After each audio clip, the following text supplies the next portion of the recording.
রাধে রাধে। আমরা এর আগের পর্যায়ে সমীরদার মুখে প্রথম অধ্যায় সম্পর্কে কিছু বর্ণনা পেয়েছি। অর্জুনের কথাই বলুন আর আমাদেরই কথাই বলুন, যে আমাদের মনের আবেগ আমাদেরকে সবসময় আত্মদর্শন বা সেলফ রিয়েলাইজেশনে বাধা দেয়। দেখুন, মন সবসময় সংকল্প এবং বিকল্প করতেই থাকবে। এর থেকে আমাদেরকে রক্ষা করে বুদ্ধি। বুদ্ধির মধ্যেও যখন দোষ এসে যায় তখন একমাত্র ভরসা শ্রীগুরু বা ভগবান।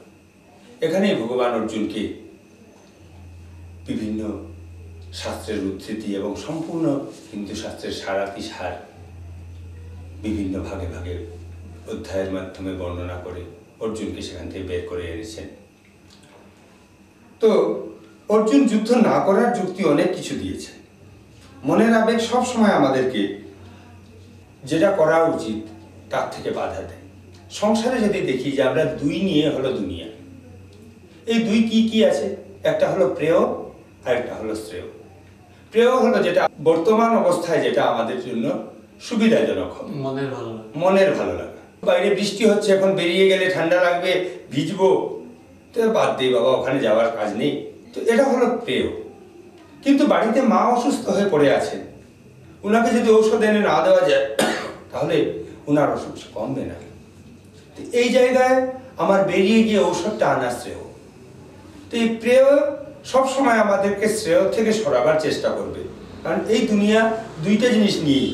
প্রত্যেকটা পয়েন্টে, জাংশন পয়েন্টে আমরা দেখব যে দুইটা জিনিস আছে, একটা হলো প্রেয় আর একটা হলো শ্রেয়।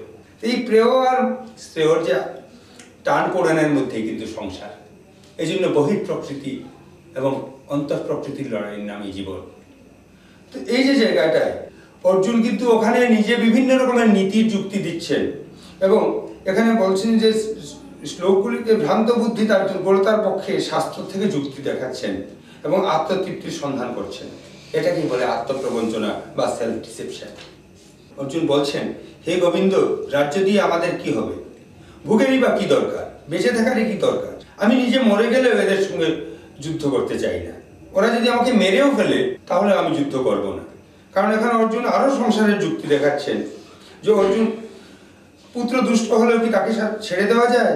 সে তো আমার ঔরসজাত সন্তান। স্বজন পাপী হলেও তাকে কি আমি ত্যাগ করতে পারি? এখানে যে রক্তের সম্বন্ধ। কিন্তু এখানে দেখুন, যদি আমরা দেখি ভগবানের জীবনের শেষ লগ্নে উনি নিজের পরিবার যদুবংশ তখন উদ্দণ্ড প্রাপ্ত হয়েছে, ওরা ধর্মের নিয়ম নীতি বা শাসনের মধ্যে চলছে না। তো ঋষি শাপের মাধ্যমে বিভিন্ন ঘটনার মাধ্যমে নিজের বংশটাও ধ্বংস করে রেখে গেছেন। এভাবেই ভগবান দেখিয়ে গেছেন। এবং আমরা সংসারী মানুষরা ভ্রান্ত যুক্তি দেখাবো, কিন্তু নিজের অন্যায়কে প্রশ্রয় দেওয়াই এখানে এত অন্যায় হচ্ছে। কিন্তু এখানে বলছেন দেখুন যে ভগবান কিন্তু যদুবংশকে ধ্বংস করিয়া দেখাইয়া গিয়াছেন জগৎ কল্যাণে নিজের ভ্রান্ত মমতা বুদ্ধি ত্যাগ করতে হবে। এটাই গীতার দীপ্ত ঘোষণা।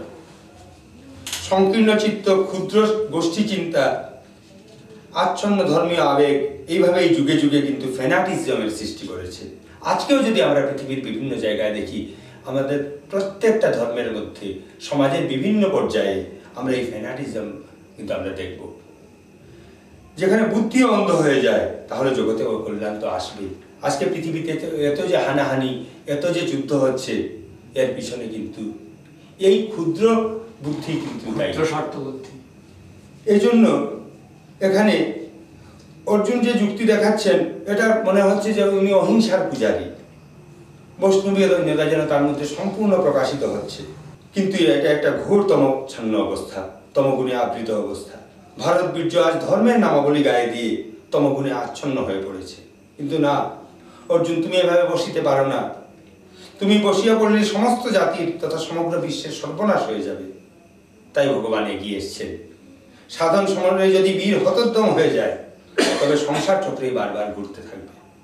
তাই ভগবান এখানে অর্জুনকে কিন্তু দ্বিতীয় অধ্যায়ের অবতারণা করেছেন, যেখানে আমরা আগামী এপিসোডে দ্বিতীয় অধ্যায় সম্পর্কে আলোচনা করব, যেখানে উনি বিভিন্ন রকমের তত্ত্ব এবং দ্বিতীয় মাধ্যমে অর্জুনকে উদ্বুদ্ধ করেছেন। যেমন দ্বিতীয় অধ্যায়ে একটা জায়গায় বলছেন যে হত বা প্রেক্ষসী স্বর্গম জিত্বা বা ভুক্ষসে মহিম তস্মাৎ উত্তিষ্ঠ কৌন্তেয় যুদ্ধায় কৃত নিশ্চয়। যদি মারা যাও তাহলে স্বর্গপ্রাপ্তি হবে, যদি বেঁচে থাকো তাহলে এই শশাভরা ধরিত্রী তুমি ভোগ করো। তাই অর্জুন, তুমি যুদ্ধের জন্য উত্তিষ্ঠ হও। যাই হোক, এই সম্পর্কে হয়তো অনেকের বিভিন্ন থাকতে পারে। আমি আমার নিজের বুদ্ধি থেকে যা বলেছি, যদি কোনো ভুল ত্রুটি থাকে আপনারা নিজে গুণে ক্ষমা করে নেবেন। এই বলে আজকে আমরা এখানে প্রথম অধ্যায়ের সমাপ্তি টেনে আমরা এখানে শেষ করছি। রাধে রাধে, জয় শ্রীকৃষ্ণ।